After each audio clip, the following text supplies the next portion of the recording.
inta wacan oo wanaagsan akhyaarta hawada aan ku saaxiibnay oo idilkiinba meel walba aad joogtaan waxaan leenahay waqtiga idin wacnaado dhammaantiinba muuqaalka la gareeyo cid walba muuqaalka la gareeyso waxaan Allah subhanahu wa ta'ala aan kaga baryaynaa umuuraha leedahay ilaahay inuu u sahlo ilaahay subhanahu wa ta'ala na awlaadda uu barakeeyay inta awlaaddoon kaana ilaahay subhanahu wa ta'ala awlaad baari ha siiyo inta gurdoon kaana gur wanaagsan iyo mustaqbal wanaagsan ee baweyna ha siiyo dhammaantiin waxaan ilaahay subhanahu wa ta'ala aan idinka baryaynaa qof walba muuqaalka leegta ku qabta dambigood iyo dambiga waalidkood ee baynu فربي سبحانه وتعالى أنا وكو عزومة جنة الفردوس الأعلى إلهي وحان ويديساننا دمان تنبا إن بيش بركة سنة رمضان كوا كفا إذا است إلهي إنو نقدره إلهي سبحانه وتعالى أنا ونقمد دقو طبان كهرا كوا الله نحريستي طبان كدحانا اللودن بدافت طبان كدنبنا نارتا لغا حريي وحان إلهي سبحانه وتعالى دمان تن أن كما نقلنا عذر كأدون كوريريي أي كورونا فيروس حاسد كوحالي نهي ومن شر حاسد إذا حسد الحاسد لا يفلح بإذن الله الكريم وحاكود دنبانا يهوك قصاره وحان الله سبحانه وتعالى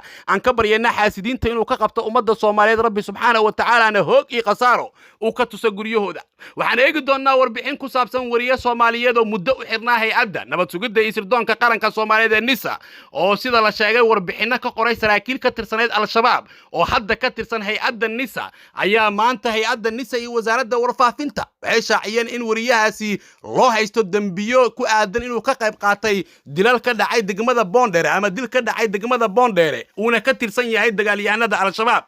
waxaan eegi doonnaa arrintaasi waxa ka jira iyo waliba eedeenta hay'adda nisa iyo wasaaradda warfaafinta ee wada socotay maanta la maqlay xilli muddooyinkii ugu dambeeyay wariyaasha Soomaaliyeed ay si weyn ugu banaanbaxayeen xariga wariye Abuja oo ka tirsan wariyaasha ka howlgala magaalada caasimadda ee Muqdisho xilli wariyaal badan oo ka howlgalaya magaalada Muqdisho ay ka soo carareen gudaha caasimadda kadib markii handadaad loo geystay qaarkoodna la xiray waxaana qaarka kale la sheegay in lagu eedeeyay ama loo sheegay in kiisas madaxa loo gelin doono taas oo ku aadan inay la shaqeeyaan dagaalyahanada al-shabaab waxayna midaasi keentay in wariyaal badan ay iskaga cararaan magaalada Muqdisho kadib markii handadaad joogta ay kala kulmeen saraakiil ka tirsan nisa kuwaas oo u badan kuwa ka soo goostay dagaalyahanada al-shabaab laakiin saaxiib dawla ah taliyaha hay'adda nabad sugidda iyo sirdoonka qaranka Soomaaliyeed ee nisa Faad Yaasiin Xaaji Daahir oo ku dhiisa kolkii hore wariye ahaa isla markaana calaaqad la lahaa dagaalyahanada al-shabaab iyo sidoo kale ninka lagu magacaabo Kulan Jiis oo Soomaalida u taqaan Jiis Mariixaan oo ataliye ku xigeenka hay'adda nabad sugidda iyo sirdoonka qaranka Soomaaliyeed ee nisa haddaba sheeko cajiiba oo ku saabsan Abuja eedeenta loo soo jeediyay waxa ka jira iyo waliba qaabka waxay u jiraan ayaan falanqayn doonaa hadduu Allah awood la u saamaxo iyo sir culus oo aad la yaabi doontid markaan ku soo gudbiyo haddaba ila soco محمد عبد الوهاب أبوجا wuxuu ka tirsan yahay wariyaasha ka howlgala magaalada Muqdisho wuxuuna saxaafadda Muqdisho u ka shaqeynayay muddo fog waxaana dadka sidoo weyn u yaqaan ay sheegaan inuu yahay shakhsi aad u afgaaban isla markaana dhowrsoon waxaana Abuja uu xirnaa hay'adda nabad sugidda iyo sirdoonka qaranka Soomaaliyeed ee nisa in ka badan 40 cisho bulshada Soomaaliyeed qaarkood maysan ka dhiidhinin xariga Abuja ilaa xilligii dambe ay baraarugaan wariyaal badan iyo waliba qaybo kale oo bulshada ka tirsan oo qaarkood u arkay Abuja in sababaha lagu qeyrin leenin ama meediyaha aan lagu hadlaynin arintiisa ay tahay qabiilka uu ka soo jeedo oo ah beesha shanaad gaar ahaan beesha Jareer Weyne waxay taas keentay in wariyaasha saacadihii la soo dhaafay iyo waliba maalmihii ugu dambeeyay inay sameeyaan dibadbaxyo ay ku codsanayaan in wariye Abuja xuriyad la siiyo ama la keeno cadaalad وليس عدالة ولا سوغيا halka lagu kala bixi doonana waa maxkamadda la geeyay Abuja taas oo bulshada ay arki doonto qaabka xukunka Abuja ee uu qaatay iyo waliba waxa loo tigsado xukunkiisa haddaba waxaan eegi doonaa Abuja yaa haysta qaab NKS ayaa loo xiray Yuusuf Abuja u xiran yahay xaqiiqda Abuja wuxuu u xiran yahay ama loo xiray awood sheegasho waxaana awood u sheegtay mid isku arkay inuu yahay ama inuu ka soo jeedo beelaha waaweyn kaas oo si dulan ah Abuja u xirtay waxaana shakhsigan aan ka sheekeynayno uu ahaa xilli ama uu kamid ahaa gacanyareyaasha hogaamiyihii al-shabaab ee la dilay Axmed Cabdi Godane isla markaana shabaabka ay u yaqaaneen Sheekh Mukhtaar Cabdiraxmaan Abu Zubeer laakiin sanado badan ka hor ayuu ku soo biiray hay'adda nisa waxaana asalkiisa Abuja isla yihiin Rashibis waxaana la sheegay in isfaham waa iyo waliba ismaandhaaf uu soo kala dhex galay taas oo keentay in Abuja god dheer uu ku riday isla markaana uu u saariyay kiis ah in dil ka dhacay degmada Boondheere uu ka dambeeyay Abuja muddo dhowr mar ah oo xarikan ka hor oo dhibaato uu geystay kadib waxaana xurguftooda salka ay ku haysaa laba arrimood oo ku aadan dhibaato hay'adda nisa ee ku haysa shacab ku dhaqan degmada Shibis gaar ahaan dhalinyarada ku dhaqan degmada Shibis uu ka hadlay Abuja taas oo duuban kana sii daayay idaacadda tafatiraha uu ka yahay ee ku taal magaalada Muqdisho bartiisa Facebook-gana dhowr mar uu ku soo qoray waana halka colaadda ee ka bilaabatay saraakiisha nisa ka tirsan asalkoodana al-shabaabka ka tirsanaa iyo weliba wariyahan Abuja ee hadda la sheegay inuu ka tirsan yahay dagaalyahanada al-shabaab waxaa wariyahan Abuja sidoo kale xirfadda saxafinimo u dheereed inuu ka shaqayn jiray goob ganacsi oo aabihiis uu leeyahay gaar ahaan goob la sheegay in loo taayo ay tahay ama lagu kala iibiyo guryaha waxaana la sheegay in shakhsigan ka tirsan hay'adda nisa dhowr mar ay halkaasi isku qabsadeen dhowr marna uu weydiiyay lacago waxaana sidoo kale taas sii dheereed in Abuja arrintaasi uu ka xanaaqay isla markaana dhowr mar uu baahiyay warar kalan ah saraakiisha nisa ee ku sugan degmada Shibis liibaan maxamed cali muxudiin oo loo yaqaan timijire weeyaan sargaalka ka tirsan nisa ee horena kaga tirsanaa dagaalyahanada al-shabaab sida weyn hadda ay u aaminsan yihiin Fahad Yaasiin iyo kulana beentana ka dhaadhiciyay liibaan maxamed cali muxudiin timijire oo asalkiisa ka tirsanaa dagaalyahanada al-shabaab ayaa Abuja ay isqabteen waxaana la sheegay in 2009kii uu xiray bil Ramadaan waxaana sidoo kale aan raadeen 2009kii ayuu ku weeraray degmada Shibis waxaana xilligaasi la sheegay in lug ay ka jabtay Abuja waxaana xilligaasi sidoo kale Abuja uu ka baahiyay idaacadda uu ka shaqaynayay dhibaatada uu u geystay liibaan maxamed cali muxudiin timijile waxaana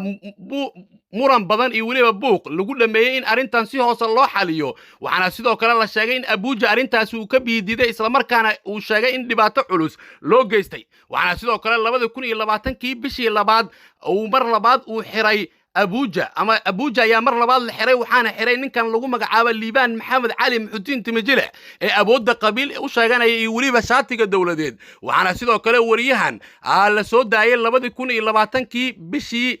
saddexaad waxaana xilligii la xiray ee ahayd 2020 bishii labaad 29keeda wuxuuna xirnaa dhowr cisho waxaana sidoo kale xilligaasi soo daayay gudoomiyaha degmada Shibis iyo sidoo kale taliyaha saldhigga booliska ee degmada Shibis kuwaasoo sheegay in ninkan uu yahay wariye ayagoo isla markaasi ku canaantay sargaalka nisa ka tirsan liibaan maxamed cali muxudiin timijile in shakhsigan dhibaato badan uu u geystay laakiin liibaan intaasi muusan ku harin waxaana Abuja markuu la soo daayay kadib uu ka hadlay idaacaddii uu ka shaqaynayay iyo weliba warbaahin kale wuxuuna sidoo kale xilligaasi uu sheegay mar kale in shakhsigii liibaan ahaa dhibaato uu u geystay waxaa arrintaasi xigtay in xilli barqa 2020kii bishii saddexaad dabadeeda in liibaan maxamed cali muxudiin timijile oo ay weheliyaan laba ka mid ah maleeshiyaadkiisa ay ka afduubteen wariye Abuja degmada Shibis waxayna geeyeen godka Jilacow waxaana xilligaasi Abuja uu u sheegay liibaan inuu geen doono god mar dambe uusan ka soo bixi doonin isla markaana uu u saarin doono kiisas culus waana arrin ka dhacda Soomaaliya in labada qofood ay ishaysay